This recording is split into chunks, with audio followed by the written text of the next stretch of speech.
Okay, Gloomers. Okay, no, we're not doing that. Badgie's turning 1 year old, and we're giving you a gift. Frosthaven.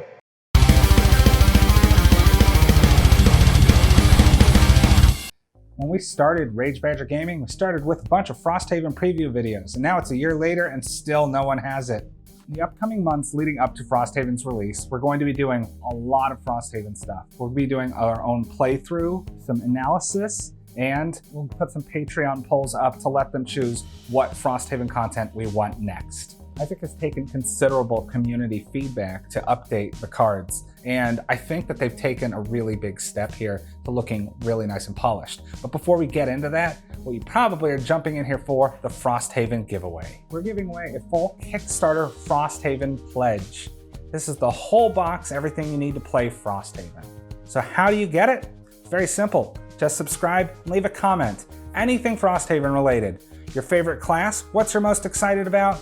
Don't worry about being too descriptive. If you're like, I just want to play the Drifter, just say that. If you want to give me a whole essay, I'll read the whole thing. The winner will be chosen at random from one of your comments in the comment section of this video, and we'll be announcing the winner during our Tuesday stream on March 2nd.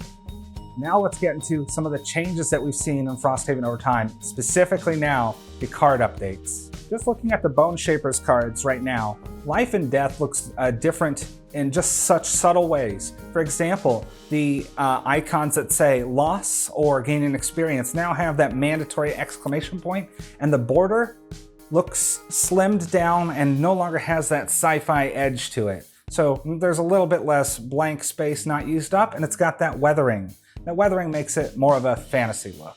Transfer of Essence really shows off the iconography emphasis on it, moving the elements to the middle of the card instead of the corner, and you can see that where you're consuming elements are now framed in those little boxes so you know what they're tied to.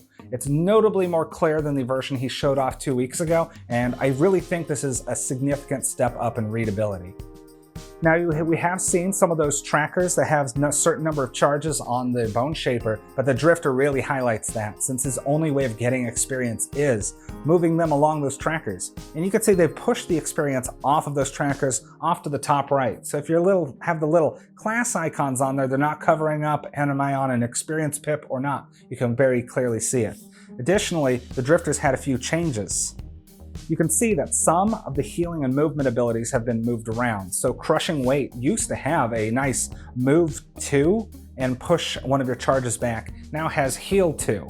So while he doesn't have that anymore, that got moved to another card, Precision Aim, meaning that if you play Crushing Weight, you can actually still move and regain charges.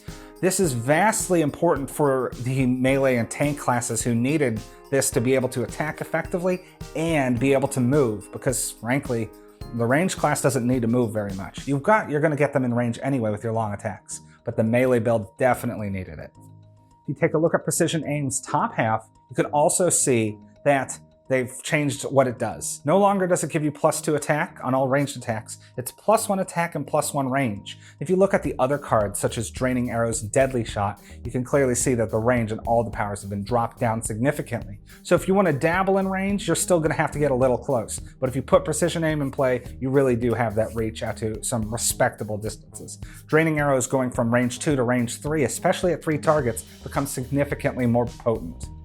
Also, Fortitude changed notably.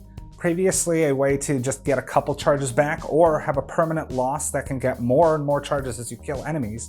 Now it still retains that ability on the bottom now and gives you a nice attack 3 pierce.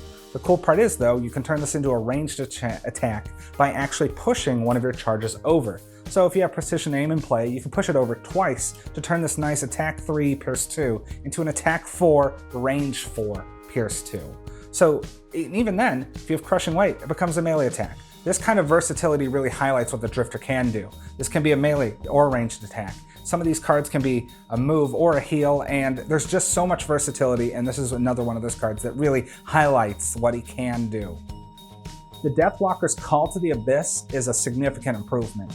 Overall, it probably won't affect much if you're actually able to kill your enemies with the last hit. But last hitting and kill stealing, whatever like that, is very MOBA related and doesn't feel very conducive to Gloomhaven's more teamwork oriented approach. So now you possibly aren't going to be able to attack a whole room and get a bunch of shadows, but every time you tag an enemy, you can at least say, hey, when that guy dies, I get a shadow. You don't need to kill him. You can say, hey, I've tagged that guy. Someone finish him off. Boom, you get a shadow.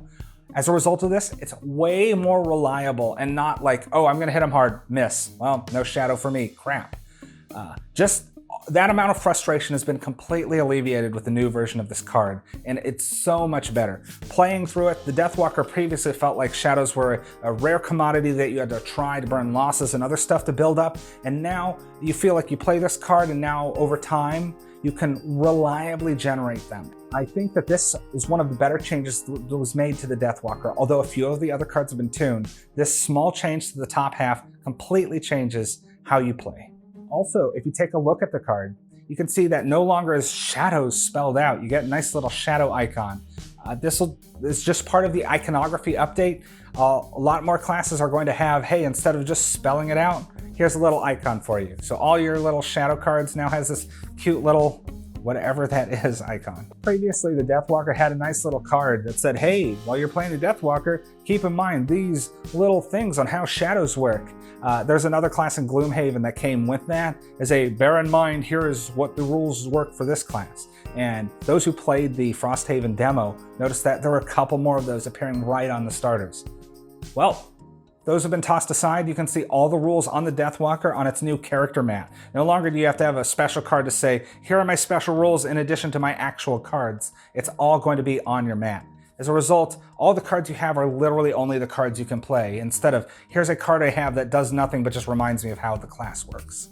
You can see that there were a few cards that were considered to be undertuned for what they did. So cards like Sunless Apparition and Strength of the Abyss have been improved by improving its damage notably by the amount of shadows you have in play. Strength in the Abyss, previously you needed 3 shadows in play just to do an attack 3. Now, with only 2 shadows you can do that. And Sunless Apparition, which is pretty easy to destroy, but has good mobility and attack for a non-loss, now has been bumped up to a 3 attack non-loss creature. As long as you can protect it, maybe you can get a couple hits in and die, and for a non-loss summon, I think that's very valuable, even at the cost of 1 shadow. We did get a look at the back of the Banner Spear's mat. You can see that they've changed some of the original character mat that he showed off 2 weeks ago with the Bone Shaper. Instead of saying, here's how much healing the class has, they've gone into more of a generic terms like control or defense. And some of these are really nice because sometimes you'll be like, oh, this class does a lot of healing, but it's a lot of self-healing, and that's more defensive. And whereas a lot of allied healing is more support. So after some discussion with the playtest group, they decided to make some changes because some of the words just didn't work out well. And personally, I think this makes it very clear because some classes that just do a lot of healing may not actually be a good support class. They just support themselves. And the Banner Spear has a lot of really good defensive things, but only on herself. So her defense is very high, but her support is only middling. Some of those abilities she could put on allies should be top, but since they're on herself, it's fine because she's a very tanky character. So let's take a look at some of the changes to the Banner Spear's cards. At All Costs was a bit overtuned at the start, and they didn't change it, except for the initiative. Previously, having a mega ally heal with unlimited range, even at the cost of your own health, was very strong, especially in large groups or groups with summons. In the bottom half of a summon whose movement you can control, super good. So with an initiative of 10, that was just clearly overpowered. So they've changed that to an initiative 60. The problem here is this changes the Banner Spear's whole initiative chart, getting rid of its best initiative. So they changed the initiative on some other cards as well.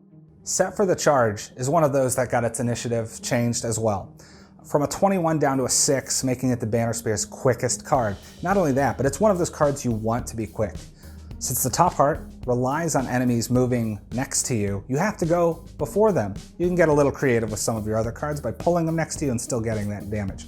However, the bottom half, changing it from a loss, which the Banner Spear can't afford to play too many losses, given she has to drop a banner, potentially if you want to, possibly give yourself that shield 1. So throwing in a bunch of 3 losses might be too much. So changing that from a move 4 attack 3 to just a non-loss move 4 is huge. Not only that, an initial 6 non-loss move 4 is incredible. Then we're entering into like scoundrel territory for early initiative good movement. That's very good for the Banner Spear.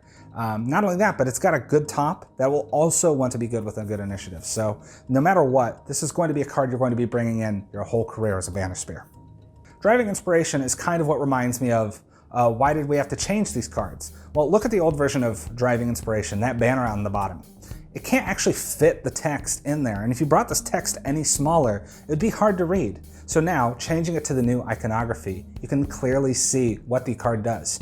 Nothing changed on this card, as a matter of fact. It's the same as before, but now you can actually fit the text into the summon field, which is just great. So, in addition to some of the other changes they've made in the past 2 weeks, with the border looking more weathered, this actually really just looks like a Gloomhaven card now. Previously, some of the other cards, I was like, wait, is this a different game?